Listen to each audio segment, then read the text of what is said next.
Tasha C. In this particular video, y'all will be reviewing Black Ink Crew Chicago Season 3, Episode 7. Shout out to my YouTube fam. And if y'all notice, this time I'm just said F it and just decided to wear a bun in this review. And you might see the bun a lot of times in these in a lot of these reviews, whatever. You know what I mean? So, yeah. Bun it and all. So, anyways, y'all. If y'all know, I started back on YouTube almost a year later, blah, blah, blah, I make a long story short, and I was originally wanting to review this show a couple episodes ago, but yeah. But anyway, y'all, let's get into this episode.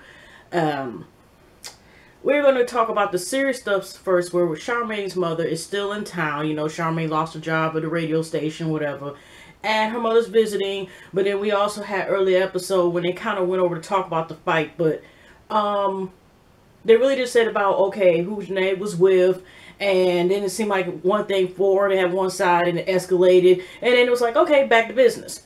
And later on, Charmaine, you know, and her mother are talking at the place that her and her mom share, which, you know, Charmaine had to also inform us that, you know, she's missing her man, and he's gone, and she can't use the sex toy because her and her mom are sharing the same bed. And I'm like, nobody needs to hear that, but this is typical Charmaine, okay?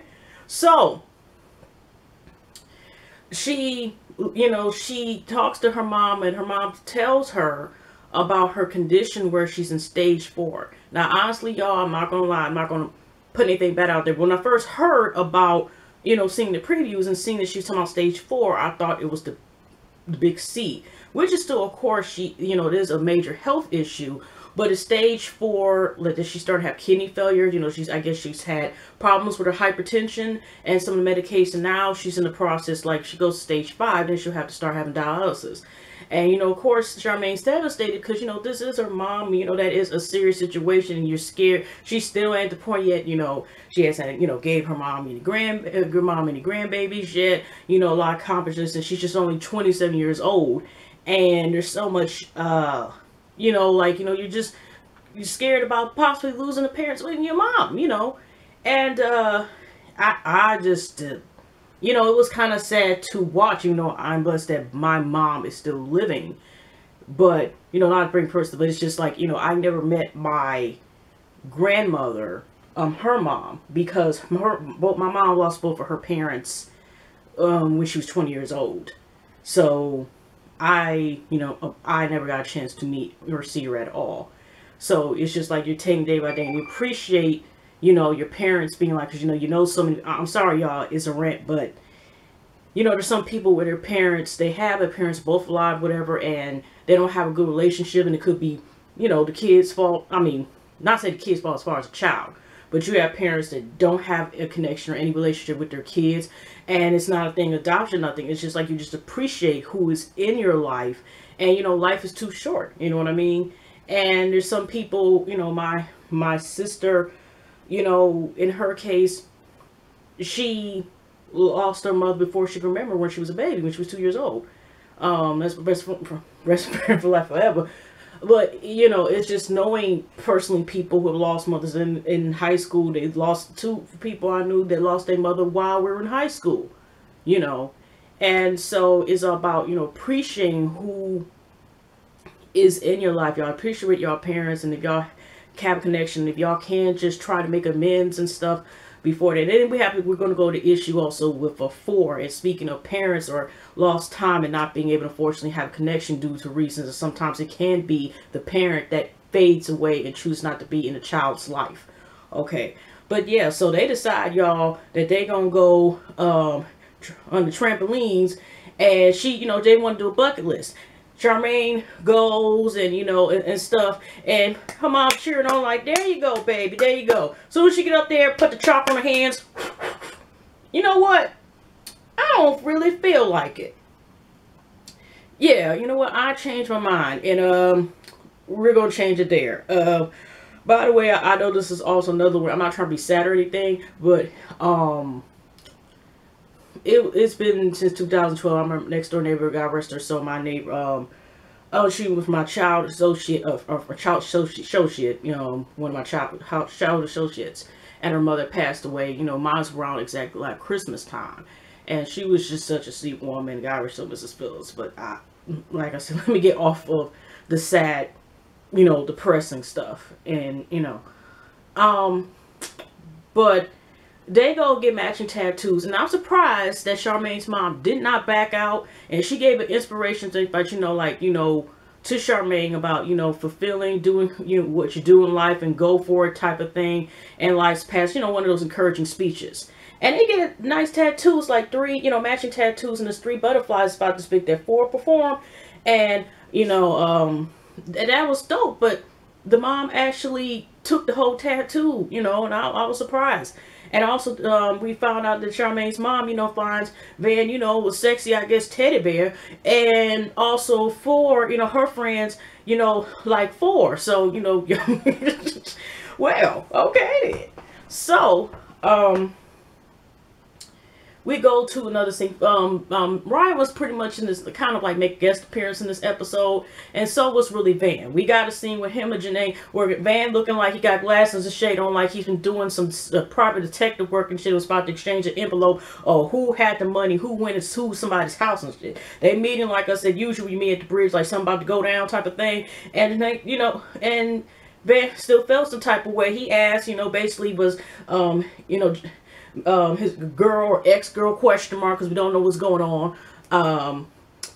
He smashed the dude or who's the friend, but she's like, didn't you want your space? And his version of space, which most people, including myself, would think space mean like I want it to be where I want your ass to move out type of thing. He's taking space is about the marriage thing. But I thought like doing all that, with whatever.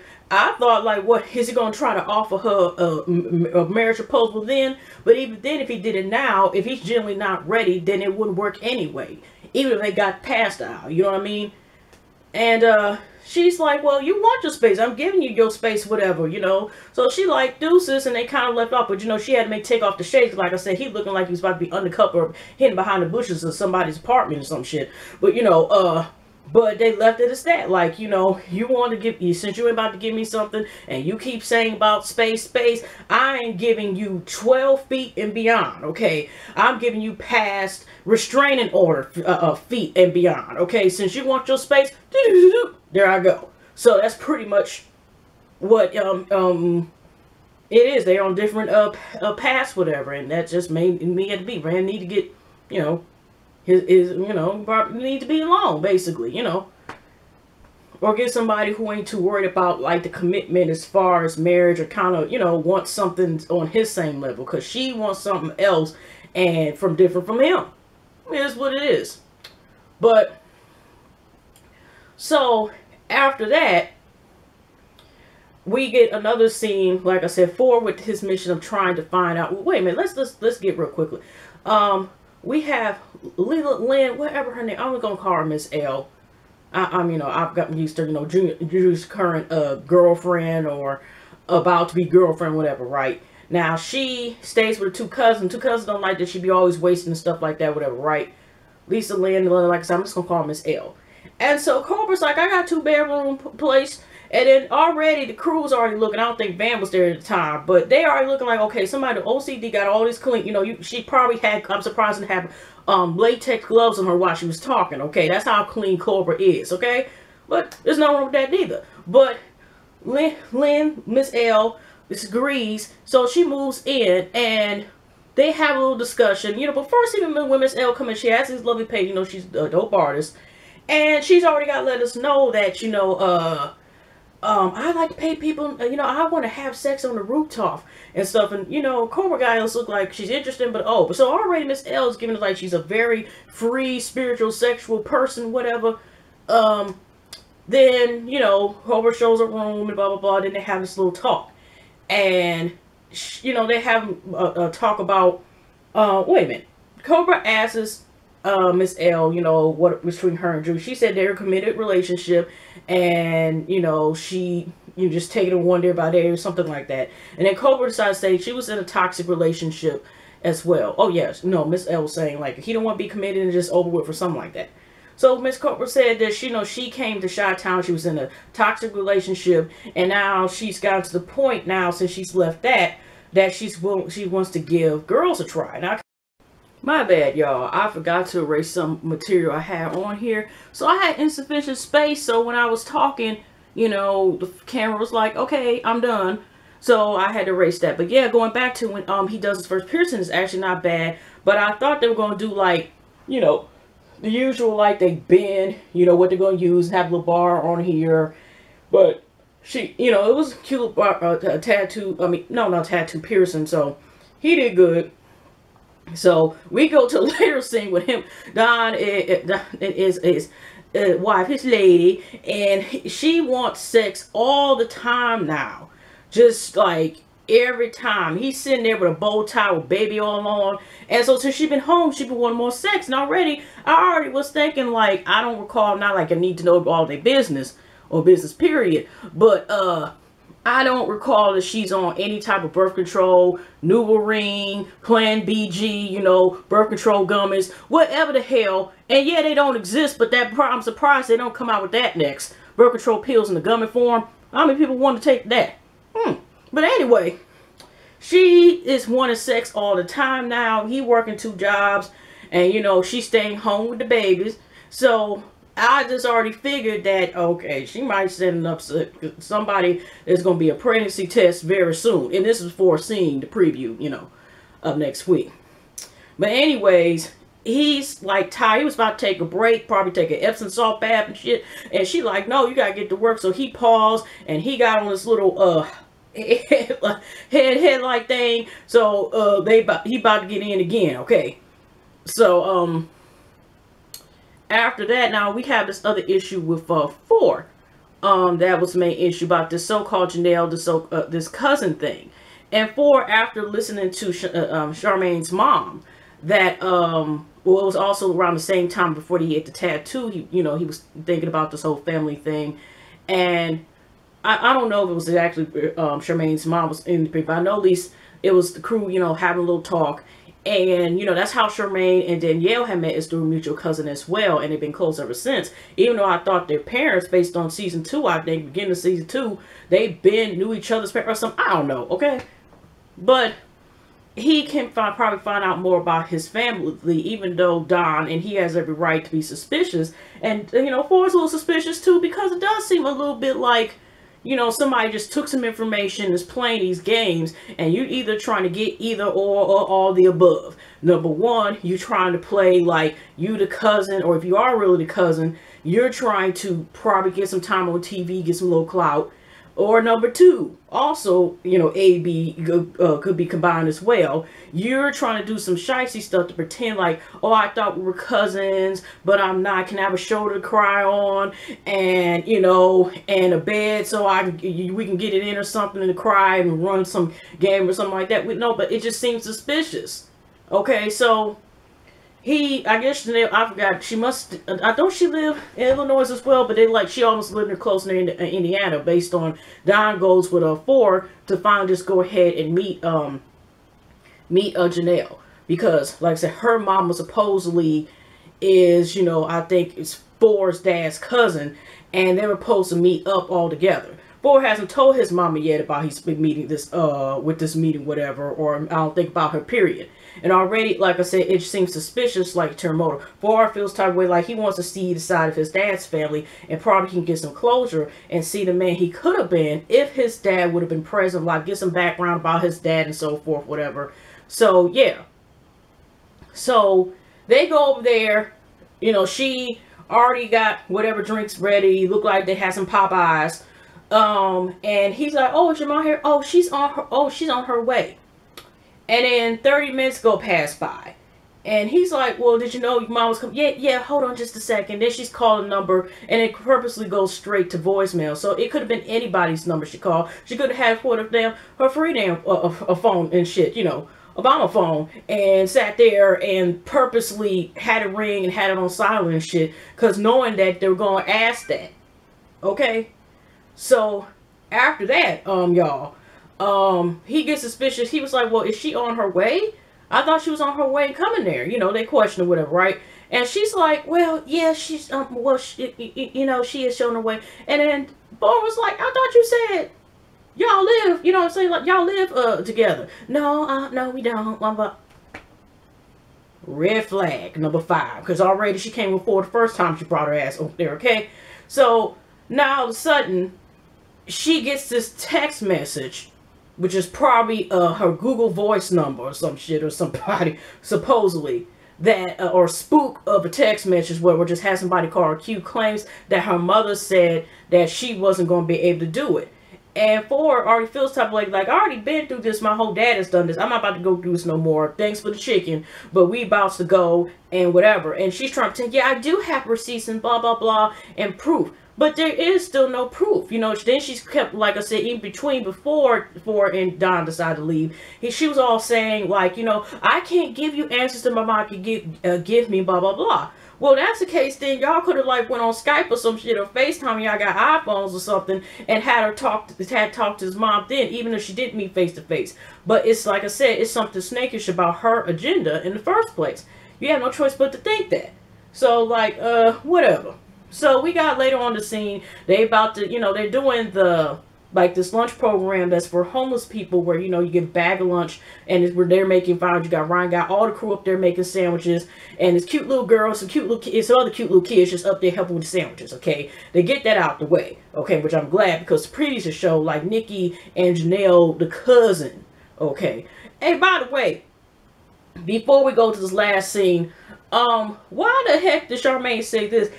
Because Ryan was trying to warn about Phor possibly this cousin, like, you better be careful that you ain't, I think, saying about getting some slob, his balloons blown basically by his cousin, right? And second cousin, and here goes Charmaine. Well, it's not so bad as the fourth one. The hell, Charmaine, what the hell you been doing at the family reunions and shit in between the meet and greet? Okay, that didn't sound right. The hell, I don't care. Once you hear cousin, I don't care. You on the 5th side of the family, on my dad's side, mother's side, cousin that was married to the 5th cousin in 1970, some shit, whatever.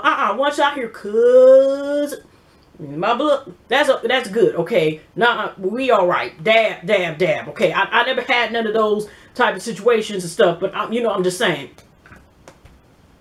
So, anyways. Then we have a scene where she appears out of nowhere. Somehow she knew the side was on course. They're gonna have a party, drinks Corona, something like that, blah blah blah. And I know there was a story that was kind of earlier. Well, we know it won't be no Everclear, because I know Phor says something about some Everclear, and he up there at this near the bathroom or something like that. Whatever. That's how it was. But Don is so sleepy that he the first one to fall. They up there got him all the bounty paper towel and shit, whatever. And he just knocked the heck out, whatever. And then, like I said, Janelle comes in. And, of course, Nikki's there as well, okay, right? And, like I said, they had a good day. They're making a difference with these lunch things. Now, he's been doing that for a while. And, by the way, before they have, I think right after or around this time before they have the party, whatever, Ryan, this is when he talked to the cute little girl with the ponytails. And he's like, you know, can you give me a girl? And here goes Rachel, like, yeah, take care of this, and you know, we'll be good. And Ryan's like, well, I ain't about to post run out of confessionals, you know, whatever, you know, it's gonna happen, but you know, I'm like, And then Charmaine's even in the confessionals, like, yeah. Maybe there shouldn't be no problem happening, considering hopefully he doesn't know that she was been smashing cat. And, you know, already I'm like, well, I don't know how it's going, because I haven't been looking at their Instagrams and stuff. But, you know, it can't even there. And she used to, I think, volunteer at those events and stuff when I used to look at their Instagrams and stuff, you know, because they've been doing that for some years now with that program. So, yeah, yeah, okay. Save that for another day. I don't know if Kat is going to appear back by the end of the season or not, or if she's going to appear back at all. We don't know. But, so, Janelle brings herself in there, and I think Van or somebody else opens up the door, and she's like, Van's like, hi, are you a customer? Are you such? And she's like, no, I'm here to see Phor. And Phor in the background already kind of devastated. I can't seal out the situation, and he just wants to move forward. And she comes there, wanting to talk to him, and he pretty much is like, you know, I'm done. There's nothing really talking. Already, Nikki already got on, you know, the clean white shoe, but she still like fuck bitch up shoes on already. Okay, you know, they clean as hell, and you know, and stuff. But still, she kind of had outfit on like, you cute, good to go, but you know, she kind of ready to fight. You know, Nick has always been nucky if you buck. Okay, okay. So, anyways, she had a problem, like, okay, what is you up there talking? And she was like, Janelle, can I talk to Phor? Or like, I'm done, whatever, blah, blah, blah. But I'm already like, okay, this is not going to end well. She's like, Janelle, like, what are you talking to me? And you don't sound like a group, blah, blah, blah, blah, blah, blah. Janelle's like, I don't need to report to you to say anything because you're not the wife.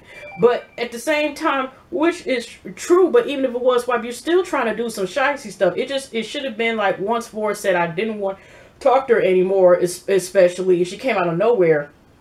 Really, she should have been turned away at the door as soon as she came in there. And Phor was notified, like, man, I don't want to talk to her, and should have been left alone. And so we already knew where that was going. So Nikki's talking all this stuff, but they were able to manage with Phor, kind of finally gets in the middle of them before they fight in the shop.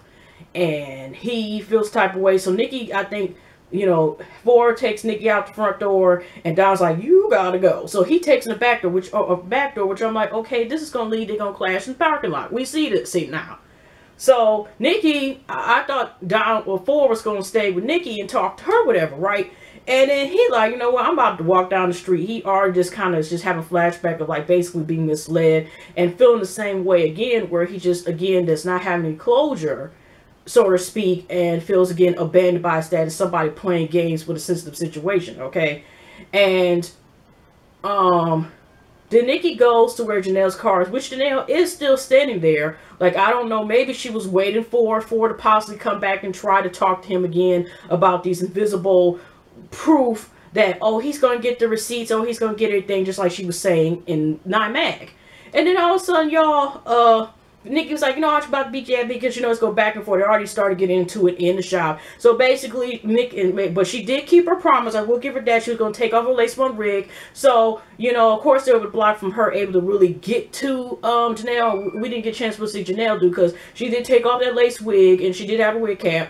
And she's like, you know, I'm about to get you, bitch. You know, and Janelle she had a great top as well, but it was kind of like here, like she didn't plan on fighting, okay? Maybe she planned on fucking. But I mean, the top was low like here, so of course they had to blur out because her breast is just coming out during the top, whatever. So when Nikki's all ready to fight, but you know, she trying to, you know, Janelle trying to adjust the top, about to get into it, blah, blah, blah. And, you know, they're able to basically like, you know, I got something, blah, blah, blah, but break them up. And that's pretty much how the episode ends. So it's still no closure. Nikki, you know, like I said, felt some type of way, but she just confronted her like, you know, I know you're on some bullshit, bitch, whatever, blah, blah, blah, in a fight. So, what did y'all think about tonight's episode? You know, it was kind of sad about, you know, Charmaine's mom, but I'm glad that she's in good spirits, you know, and just still thinking positive despite what's going on. And, you know, keep her in your prayers. Just like, of course, now what's going on with down to use and keep it in prayers and do what y'all can, even if it's just a prayer hashtag or something, you know, do what we can, y'all. And, you know, just, you know, appreciate life and be humble, okay? I know I'm just, like, rambling on, but yeah, y'all. So, hugs and love, y'all. Have a pleasant week, pleasant night, pleasant weekend. And I'll see y'all in the next video. All right.